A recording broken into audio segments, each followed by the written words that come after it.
ഇന്നത്തെ വീഡിയോ ഒരു pencil drawing video ആണ്. നമ്മൾ ഡിഫറെൻ്റ് ആയിട്ടുള്ള ടെക്നിക്സ് ഉപയോഗിച്ചിട്ട് പലതരത്തിലുള്ള പെൻസിൽ ഡ്രോയിങ്സ് ചെയ്തിട്ടുണ്ട്. അതേപോലെ തന്നെ ഇന്ന് വേറൊരു ടെക്നിക്കാണ് നമ്മൾ പരിചയപ്പെടുന്നത്. ഷെയ്ഡിംഗ് എന്ന് പറയുന്ന സമയത്ത് നമുക്ക് ഒരുപാട് തരത്തിൽ ഷെയ്ഡ് ചെയ്യാനായിട്ട് സാധിക്കും. അപ്പോൾ നമ്മൾ ബിഗിനർ സ്റ്റേജിലിരിക്കുന്ന സമയത്ത് നമുക്ക് നല്ലൊരു സ്റ്റാർട്ട് കിട്ടാനായിട്ട് ഒരു സെർട്ടൺ റൂൾ നമ്മൾ ഫോളോ ചെയ്യാറുണ്ട്. പിന്നീട് അത് മാറ്റി നമുക്ക് യൂസ് ചെയ്ത് ഡിഫറെൻ്റ് ആയിട്ടുള്ള ചിത്രങ്ങൾ വരയ്ക്കാനായിട്ട് സാധിക്കും. അതിനെക്കുറിച്ചുള്ളതാണ് നമ്മുടെ ഇന്നത്തെ വീഡിയോ. ഞാൻ എക്സ്പ്ലെയിൻ ചെയ്തു തരാം. ഒരു ഒബ്ജക്റ്റ് നമ്മൾ ഷെയ്ഡ് ചെയ്യുന്ന സമയത്ത് അതിൻ്റെ പ്രോസസ്സ് കുറച്ചും കൂടി സിംപ്ലിഫൈഡ് ആക്കാനായിട്ട് അതിലെ ഷെയ്ഡ്സിനെ 2-3 കാറ്റഗറിയായി നമ്മൾ തിരിക്കുന്നുണ്ട്. അതെന്തൊക്കെയാണെന്ന് ഞാൻ പറഞ്ഞുതരാം. നമുക്ക് ആദ്യം ഹൈലൈറ്റ് ഉണ്ട്, പിന്നെ നമുക്ക് ലൈറ്റ് ടോൺ ആണ് വരുന്നത്, പിന്നെ നമുക്ക് മിഡിൽ ടോൺ ഉണ്ട്, പിന്നെ നമുക്ക് ഡാർക്ക് ടോൺ ഉണ്ട്. അപ്പോൾ സിംപിളി ഒരു ഒബ്ജക്റ്റിൽ വീഴുന്ന ഷാഡോസിനെ നമ്മൾ മിനിമം 4 കാറ്റഗറിയായി തിരിക്കുകയാണ്. ഹൈലൈറ്റ് എന്ന് പറഞ്ഞാൽ ഒബ്ജക്റ്റിൽ ലൈറ്റ് ഡയറക്റ്റ് പതിച്ച് ആ ലൈറ്റ് നമ്മുടെ കണ്ണിലേക്ക് ഡയറക്റ്റ് വീഴുന്ന സമയത്ത് ആ ഒരു സ്പോട്ട് വൈറ്റ് സ്പോട്ടായിട്ട് കാണപ്പെടും. അതിനെയാണ് ഹൈലൈറ്റ് എന്ന് പറയുക. പിന്നീട് നമുക്കുള്ളത് ഒരു ലൈറ്റ് ടോൺ ആണ്. വെളിച്ചത്തിനെ ഫേസ് ചെയ്തിരിക്കുന്ന ഒരു ഭാഗത്ത് ആ ഒരു ഒബ്ജക്റ്റിൻ്റെ ലൈറ്റ് ടോൺ ആയിരിക്കും ഉണ്ടാവുക. പിന്നീട് മിഡിൽ ടോൺ ലൈറ്റ് ടോണേക്കാളും കുറച്ചും കൂടി ഡാർക്ക് ആയിരിക്കും. പിന്നീട് ഡാർക്കസ്റ്റ് ഷാഡോസ് വീഴുന്ന ഭാഗമാണ് ഡാർക്ക് ടോൺ വരുന്നത്. അങ്ങനെ 4 കാറ്റഗറിയാക്കി തിരിച്ചിട്ടുണ്ട്. നമ്മളൊരു ഡ്രോയിങ് ചെയ്യുന്ന സമയത്ത് ഇതിൻ്റെ ഓർഡർ നമുക്ക് മാറ്റി ചെയ്യാനായിട്ട് സാധിക്കും. നമ്മൾ ഡ്രോയിങ് ക്ലാസ്സിലൊക്കെ പോകുന്ന സമയത്ത് ഒരു ബിഗിനർ ചെയ്യുന്ന ആ ഒരു ലെവൽ എങ്ങനെയാണെന്ന് നമുക്ക് നോക്കാം. നമുക്ക് ഈ ഹൈലൈറ്റ് എന്ന് പറയുന്നത് 2 തരത്തിൽ ക്രിയേറ്റ് ചെയ്യാം. ഒന്ന് പേപ്പർ വൈറ്റ് ഒഴിച്ചിടാം, അതായത് ആ ഭാഗത്ത് ഷെയ്ഡ് ചെയ്യാതെ പേപ്പർ വൈറ്റ് ഒഴിച്ചിട്ടിട്ട് ഹൈലൈറ്റ് ക്രിയേറ്റ് ചെയ്യാനായിട്ട് സാധിക്കും. രണ്ടാമത്തെ ടെക്നിക്ക് ഇറേസർ യൂസ് ചെയ്യാം. അപ്പോൾ ഇത് രണ്ടും നമ്മൾ യൂസ് ചെയ്യുന്ന ടെക്നിക്സ് ആണ്. അപ്പോൾ ഞാൻ പറഞ്ഞു വരുന്നത് ലൈറ്റ് ടോണും മിഡിൽ ടോണും ഡാർക്ക് ടോണും അതിൻ്റെ ഓർഡർ നമുക്ക് മാറ്റി യൂസ് ചെയ്യാൻ പറ്റുന്നുള്ളതാണ്. അപ്പോൾ ഒരു നോർമൽ ഡ്രോയിങ് ക്ലാസ്സിൽ നമ്മൾ പഠിക്കുന്നത് എന്താണെന്ന് വെച്ചാൽ ഒരു ഒബ്ജക്റ്റ് ആപ്പിളാണെന്ന് വിചാരിക്കുക. ഈ ഒരു ഒബ്ജക്റ്റ് ചെയ്യുന്ന സമയത്ത് ഇവിടെ ഒരു ഹൈലൈറ്റ് ഉണ്ട്. ഹൈലൈറ്റ് ഒഴിച്ചിട്ടിട്ട് ഫുള്ളും നമ്മൾ ലൈറ്റ് ടോൺ ചെയ്യും. അപ്പോൾ ഫസ്റ്റ് സ്റ്റെപ്പ് എന്ന് പറയുന്നത് ലൈറ്റ് ടോൺ ആണ്. അതായത് ഈ ഒരു ഹൈലൈറ്റ് വെളിച്ചം ഡയറക്റ്റ് വീഴുന്ന ആ ഒരു വൈറ്റ് സ്പോട്ട് പോലെ കാണപ്പെടുന്ന ഹൈലൈറ്റ് ഒഴിച്ചിട്ടിട്ട് ബാക്കി ഭാഗം മൊത്തം നമ്മൾ ലൈറ്റ് ടോൺ ചെയ്യും. അപ്പോൾ ഫസ്റ്റ് സ്റ്റെപ്പ് ലൈറ്റ് ടോൺ ആണ്. രണ്ടാമത്തെ സ്റ്റെപ്പ് എന്ന് പറയുന്നത് ഈ ലൈറ്റ് വീഴുന്ന ഇത്രയും ഭാഗത്താണെന്ന് വിചാരിക്കുക. അപ്പോൾ അവിടെ നിന്ന് മുതൽ ഈ ഒരു ഭാഗത്ത് മിഡിൽ ടോൺ ഉണ്ടാവും. അപ്പോൾ രണ്ടാമത്തെ സ്റ്റെപ്പിൽ നമ്മൾ അതിൻ്റെ മുകളിലോട് വീണ്ടും ഷെയ്ഡ് ചെയ്തിട്ട് കുറച്ചും കൂടി ഡാർക്കായിട്ടുള്ള ഷെയ്ഡ് ഉണ്ടാക്കും. അതിനെ മിഡിൽ ടോൺ എന്നാണ് പറയുക. മൂന്നാമത്തെ സ്റ്റെപ്പിൽ നമ്മൾ വീണ്ടും അതിലെ ഡാർക്കസ്റ്റ് ആയിട്ടുള്ള ഏരിയാസ് കണ്ടുപിടിക്കും. അവിടെ വീണ്ടും നമ്മൾ ഡാർക്ക് ഷെയ്ഡ് ചെയ്യും. അതിന് മൂന്നാമത്തെ സ്റ്റെപ്പ് ഡാർക്ക് ടോൺ ആണ്. ഇപ്പോൾ ജനറലി നമ്മൾ നോർമൽ ഡ്രോയിങ് ക്ലാസ്സിലൊക്കെ പോകുന്ന സമയത്ത് ഈ ഒരു ഓർഡറിലായിരിക്കും നമ്മൾ ചെയ്യാനായിട്ട് പഠിപ്പിക്കുക. കാരണം ബിഗിനറായിട്ടുള്ള ഒരാൾ ഡ്രോ ചെയ്യുന്ന സമയത്ത് ഷെയ്ഡ് ചെയ്യുന്ന സമയത്ത് ആദ്യം ഡാർക്ക് ടോൺ കൊണ്ട് അപ്ലൈ, ഇപ്പോൾ ഡാർക്കിൽ നിന്നാണ് സ്റ്റാർട്ട് ചെയ്തതെന്ന് വിചാരിക്കുക. ഇതിന് പകരം ഈ ഒരു ഓർഡറിന് പകരം ആദ്യം ഡാർക്കിൽ നിന്നാണ് സ്റ്റാർട്ട് ചെയ്തതെന്ന് വിചാരിക്കുക. അങ്ങനെ ചെയ്യുന്ന സമയത്ത് ഡാർക്ക് ടോൺ ആദ്യം അപ്ലൈ ചെയ്ത് കഴിഞ്ഞാൽ അതിലെന്തെങ്കിലും മിസ്റ്റേക്ക് വരുത്തി കഴിഞ്ഞാൽ അത് നമുക്ക് തിരുത്താനായിട്ട് കുറച്ച് ബുദ്ധിമുട്ടുണ്ട്. ആ ടോൺ നമുക്ക് കൂട്ടണം കുറയ്ക്കണം എന്നൊക്കെ ഉണ്ടെങ്കിൽ ആ ടോൺ ഒരുപാട് ഡാർക്കായി നമുക്ക് ആ ടോൺ കുറച്ചും കൂടി ഒന്ന് കുറച്ചാൽ മതി എന്നൊക്കെ തോന്നിക്കഴിഞ്ഞാൽ നമുക്ക് തിരുത്താനായിട്ട് സാധിക്കില്ല. അതുകൊണ്ടാണ് നമ്മൾ ഡ്രോയിങ് ക്ലാസ്സിലൊക്കെ ആദ്യം ലൈറ്റ് ടോൺ ചെയ്യാനായിട്ട് പറയുന്നത്. പിന്നീട് അതിൻ്റെ മുകളിൽ മിഡിൽ ടോൺ ചെയ്യും. പിന്നെ ഏറ്റവും ലാസ്റ്റാണ് ഡാർക്ക് ടോൺ ചെയ്യുക. അപ്പോൾ നമുക്ക് വേണ്ടത്ര ഡാർക്ക് വരുന്ന ഒരു ലെയർ ബൈ ലെയർ ആയിട്ട് ചെയ്തെടുക്കാനായിട്ട് സാധിക്കും. അപ്പോൾ ഒരു ലെയർ ബൈ ലെയർ കൺസെപ്റ്റിൽ ഇതാണ് നമ്മൾ ആദ്യം പഠിക്കുന്ന ഒരു ഓർഡർ എന്ന് പറയുന്നത്. ഇനി നമുക്ക് വേറൊരു ഓർഡറിൽ ചെയ്യാനായിട്ട് സാധിക്കും. നമ്മുടെ ചാർക്കോൾ ഡ്രോയിങ്ങിൻ്റെ ചാർക്കോൾ പോർട്രേറ്റ് ക്ലാസ്സിൽ ഞാൻ എക്സ്പ്ലെയിൻ ചെയ്തിട്ടുണ്ടായിരുന്നു. അതിൽ നമ്മൾ ചെയ്തത് എന്താണെന്ന് വെച്ചാൽ ആദ്യം നമ്മൾ ചെയ്തത് ഡാർക്ക് ടോൺ ആണ്. പിന്നെ നമ്മൾ ചെയ്തത് ലൈറ്റ് ടോൺ ആണ്. പിന്നെ നമ്മൾ ചെയ്തത്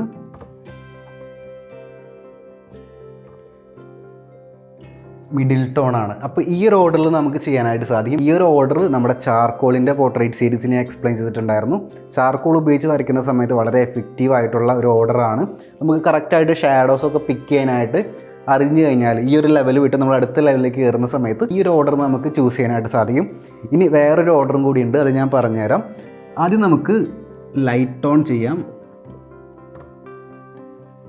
പിന്നെ നമുക്ക് ഡാർക്ക് ടോൺ ചെയ്യാം. പിന്നെ നമുക്ക് മിഡിൽ ടോൺ ചെയ്യാം. ഇത് എപ്പോഴാണ് യൂസ് ചെയ്യണമെന്ന് വെച്ച് കഴിഞ്ഞാൽ ഇപ്പോൾ മെറ്റാലിക് പാർട്സൊക്കെ പോലുള്ള ചിത്രങ്ങൾ, ഇപ്പോൾ ഞാനിവിടെ ഒരു റെഫറൻസ് പിക്ചർ കാണിക്കുന്നുണ്ട്. ഇതിൽ ആക്ച്വലി ഏറ്റവും കൂടുതൽ വരുന്നത് ലൈറ്റായിട്ടുള്ള ടോൺസാണ്. പിന്നെ വേറിട്ട് നിൽക്കുന്നത് ഡാർക്കസ്റ്റ് ആയിട്ടുള്ള ടോൺസാണ്. അപ്പോൾ ആ രണ്ട് കാര്യങ്ങൾ, അതായത് നമ്മുടെ കണ്ണിൽ പെട്ടെന്ന് വിസിബിൾ ആവുന്ന ലൈറ്റസ്റ്റ് ആയിട്ടുള്ള ടോൺസും നമ്മുടെ കണ്ണിൽ പെട്ടെന്ന് വിസിബിൾ ആവുന്ന ഡാർക്കസ്റ്റ് ആയിട്ടുള്ള ടോൺസും ആദ്യം ചെയ്ത് കഴിഞ്ഞാൽ പിന്നീട് നമുക്ക് മിഡിൽ ടോൺ കണ്ടുപിടിക്കാനായിട്ട് വളരെ എളുപ്പമായിരിക്കും.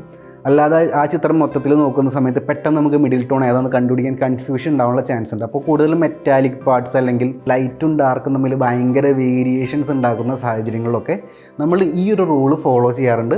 അതായത് ആദ്യം നമ്മൾ ലൈറ്റ് ഓൺ ചെയ്യും. അതായത് ഒബ്ജക്റ്റ് മൊത്തത്തിൽ എവിടെയൊക്കെയാണ് ലൈറ്റ് ഉള്ളത് ലൈറ്റ് ഓൺ ചെയ്യും. അതിൽ ഹൈലൈറ്റ് നമ്മൾ ഒഴിച്ചിടും, അല്ലെങ്കിൽ ഹൈലൈറ്റ് നമുക്ക് ഇറേസ് ചെയ്ത് ക്രിയേറ്റ് ചെയ്യാനായിട്ട് സാധിക്കും. പിന്നെ നമുക്ക് ഡാർക്ക് ടോൺ ആണ് ചെയ്യാൻ പറ്റുക, കാരണം ലൈറ്റും ഡാർക്കും അതിൽ വളരെ വിസിബിൾ ആയിരിക്കും. അപ്പോൾ നമുക്ക് ഈസി ആയിട്ട് ഈ രണ്ട് സ്റ്റെപ്പും കഴിയും. പിന്നെ മിഡിൽ ടോൺ ആണ്, നമുക്ക് കുറച്ചും കൂടി സമയം എടുത്ത് നമ്മൾ റെഫറൻസ് പിക്ചർ ഒബ്സർവ് ചെയ്ത് കഴിഞ്ഞാൽ ആ മിഡിൽ ടോൺ കണ്ടുപിടിച്ച് നമുക്ക് ചെയ്ത് കംപ്ലീറ്റ് ആക്കാനായിട്ട് സാധിക്കും. അപ്പോൾ ഈ 3 ടെക്നിക്കും നമുക്ക് യൂസ്ഫുൾ ആയിട്ടുള്ള ടെക്നിക്കാണ്. ഇത് ഏതൊക്കെ സമയങ്ങളിൽ യൂസ് ചെയ്യണമെന്ന് നമ്മുടെ ആ ഒരു റെഫറൻസ് പിക്ചർ അനുസരിച്ചിട്ടിരിക്കും. അപ്പോൾ നമ്മൾ പഠിക്കാൻ പോകുന്നത് ഈ 3ാമത്തെ ടെക്നിക്കാണ്. ആദ്യം ലൈറ്റ് ടോൺ ചെയ്യുക, പിന്നെ ഡാർക്ക് ടോൺ ചെയ്യുക, അവസാനം മിഡിൽ ടോൺ ചെയ്യുക. അപ്പോൾ ഞാനൊരു റെഫറൻസ് പിക്ചർ ഇവിടെ കാണിക്കുന്നുണ്ട്. ഇതാണ് നമ്മൾ ചെയ്യാൻ പോകുന്ന ഒരു നട്ടും ബോൾട്ടും ആണ്.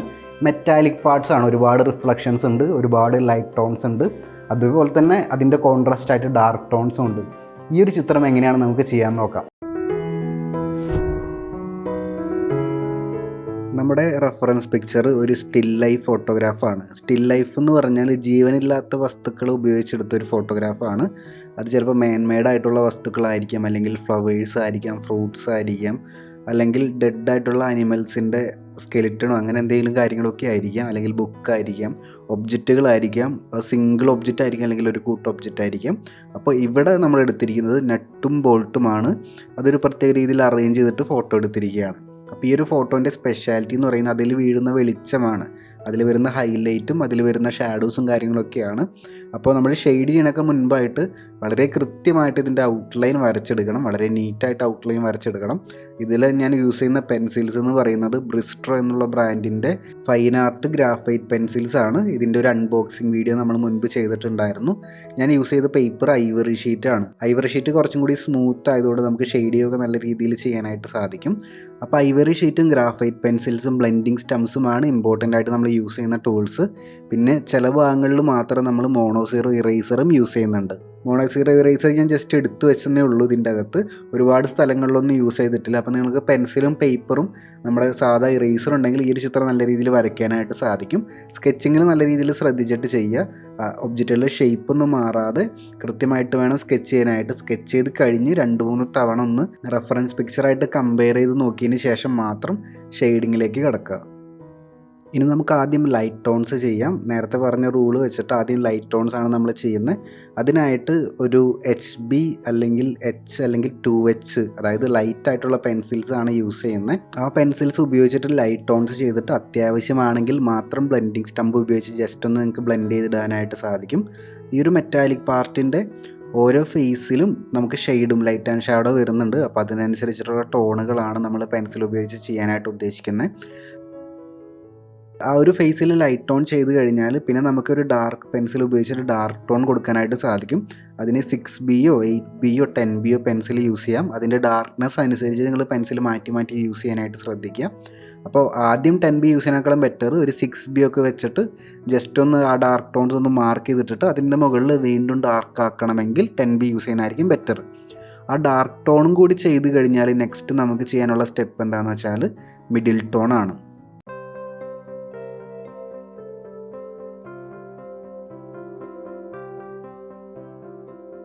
മിഡിൽ ടോൺ ചെയ്യാനായിട്ടൊരു 2B പെൻസിലാണ് യൂസ് ചെയ്യുന്നത്.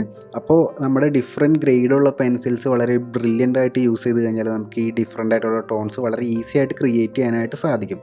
അപ്പോൾ നമ്മൾ ആദ്യം ലൈറ്റ് ടോൺ കൊടുത്തു, രണ്ടാമത്തെ സ്റ്റെപ്പിൽ ഡാർക്ക് ടോൺ കൊടുത്തു, മൂന്നാമത്തെ സ്റ്റെപ്പിൽ മിഡിൽ ടോൺ ആണ് കൊടുക്കുന്നത്.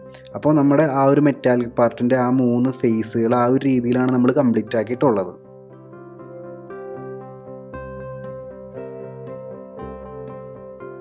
ഇനി ബാക്കി ഈ ആർട്ട് വർക്ക് ഞാൻ കംപ്ലീറ്റ് ചെയ്യാനായിട്ട് ഈ സെയിം മെത്തേഡ് തന്നെയാണ് യൂസ് ചെയ്തിരിക്കുന്നത്. ചില ഭാഗങ്ങളിൽ മാത്രം ഇറേസ് ചെയ്യാനായിട്ട് മോണോ ഇറേസർ യൂസ് ചെയ്തിട്ടുണ്ട്. ചില ഭാഗങ്ങളിൽ മാത്രം ബ്ലെൻഡിങ് സ്റ്റംസും യൂസ് ചെയ്തിട്ടുണ്ട്. ബാക്കിയെല്ലാം ഈ 3 സ്റ്റെപ്പ് മെത്തഡാണ് നമ്മൾ യൂസ് ചെയ്യുന്നത്. അപ്പോൾ ഇനി ടൈം ലാപ്സ് ആയിട്ട് ഈ ഒരു പ്രോഗ്രസ് നമുക്ക് കാണാം.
അപ്പോൾ ഇന്നത്തെ വീഡിയോ എല്ലാവർക്കും ഇഷ്ടപ്പെട്ടെന്ന് വിചാരിക്കുന്നു. കുറച്ച് തിയറി പാർട്ടൊക്കെ പറഞ്ഞിട്ടുണ്ടായിരുന്നു.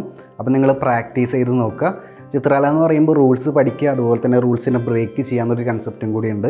നമുക്ക് റൂൾസ് പഠിച്ചു കഴിഞ്ഞാൽ നമുക്ക് ഇഷ്ടമുള്ള രീതിയിൽ അതിനെ മാറ്റി ട്രൈ ചെയ്ത് നോക്കാനായിട്ട് സാധിക്കും. അപ്പോൾ അതുകൂടി മനസ്സിലിരിക്കട്ടെ. പിന്നെ ഒരു കാര്യം കൂടി പറയാനുള്ളത്, നമ്മുടെ കഴിഞ്ഞ പെൻസിൽ ഡ്രോയിങ് വീഡിയോ ഒരു ഐ വരയ്ക്കുന്ന വീഡിയോ ആയിരുന്നു. അതിൽ ഞാനൊരു ചലഞ്ച് പറഞ്ഞിട്ടുണ്ടായിരുന്നു. അത് നിങ്ങൾ ഒരുപാട് പേര് എന്ന് പറഞ്ഞാൽ ഇതുവരെ നമുക്ക് കിട്ടാത്ത പാർട്ടിസിപ്പേഷനാണ് ആ ഒരു വീഡിയോയ്ക്ക് ആ ഒരു ഐ വരയ്ക്കുന്ന വീഡിയോയ്ക്ക് നമുക്ക് കിട്ടിയത്. ഒരുപാട് പേര് ആ ചിത്രം വരച്ച് ഇൻസ്റ്റാഗ്രാമിൽ എന്നെ ടാഗ് ചെയ്തിട്ടുണ്ടായിരുന്നു, എന്നിട്ട് സ്റ്റോറി ആക്കിയിട്ടുണ്ടായിരുന്നു. അതൊക്കെ ഞാൻ സേവ് ചെയ്ത് വെച്ചിട്ടുണ്ട്. അതിവിടെ നിങ്ങൾക്ക് കാണാനായിട്ട് സാധിക്കും. അപ്പോൾ ഒരുപാട് സന്തോഷമുണ്ട് നമ്മുടെ വീഡിയോസ് നിങ്ങൾ ഫോളോ ചെയ്യുന്നുണ്ട്. ഞാനും ഈ ഒരു വർഷം കുറേ കൂടി എഫേർട്ട് എടുത്തിട്ട് കൂടുതൽ വീഡിയോസ് ചെയ്യാനായിട്ട് ശ്രമിക്കുന്നുണ്ട്, കൂടുതൽ കാര്യങ്ങൾ ലേൺ ചെയ്യാനായിട്ട് ശ്രമിക്കുന്നുണ്ട്. അപ്പോൾ എല്ലാവർക്കും അതിൻ്റെ ബെനിഫിറ്റ് ഉണ്ടായിരിക്കും. നമുക്ക് ഒരുമിച്ച് പഠിച്ച് മുന്നേറാം, നമ്മുടെ ആർട്ടൊക്കെ വേറെ ലെവലാക്കാം. അപ്പോൾ നിങ്ങൾക്ക് ഈ വീഡിയോ ഇഷ്ടപ്പെട്ടെന്ന് വിചാരിക്കുന്നു. അടുത്ത ദിവസം മറ്റൊരു വീഡിയോ വേണ്ടി നമുക്ക് വീണ്ടും കാണാം. എല്ലാവർക്കും നല്ലൊരു ദിനം ആശംസിക്കുന്നു. ബൈ.